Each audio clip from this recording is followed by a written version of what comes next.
কি মনে হয় ভাই ওনাদের অনেক অসুবিধা করছে। আমি একটু বলি, যেহেতু এত বড় একটা অ্যাক্সিডেন্ট হয়েছে রাজের আর আমার লাইফে, এই জায়গা থেকে রাজের ফ্যামিলি তো চাচ্ছেই যে কিছু একটা হোক। দেখেন 5 মাস হয়ে গেছে, ওয়ারেন্ট বের হয়ে গেছে, এখনো কিন্তু কোনো জবাব নাই, কোনো কথা নাই।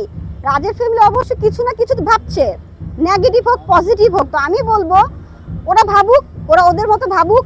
যেহেতু এটা রাষ্ট্রের কাছে আমি বিচার দিয়েছি, প্রশাসনের কাছে বিচার দিয়েছি, আসুক রাষ্ট্রের কাছে করে আসুক, তাদের মনের ভাব কি আছে তারা করে এসে বলুক। এই তো আমি এক কথাই জানতে চাইছি, আমি এত পেছানো চাইছি যে আপনার মনে এরকম কোনো সন্দেহ আছে নাকি যে ওই পক্ষ থেকে আপনাকে মেরে ফেলা দেওয়ার হুমকি বা পরিকল্পনা? এটা আমি এখন বলবো না, এটা যখন আমি ভাববো বুঝবো তখন আমি বলবো। আমি এখন এগুলো নিয়ে কোনো কথা বলতে চাই না। রাজ এত ভালোবাসে কেন পালিয়ে বেড়াচ্ছে একটু আপনি বলেন তো। রাজ ভয় পাচ্ছে রে ভাই, আমি আপনাকে প্রথমেই বলেছি রাজ আমাকে অনেক বোঝে, আর বোঝে বলেই ও এখনো পর্যন্ত আমাকে একটা বকা দেওয়ার জন্য কল দেয় নাই। কারণ ও জানে আমার সাথে কথা বললে আমি আমি যে কি বলবো বা কি করব এটা আসলে রাজ কল্পনা করতে পারছে না। রাজ আমাকে প্রচুর ভয় পায়। আপনি চোখে পানি কেন একটু জানতে?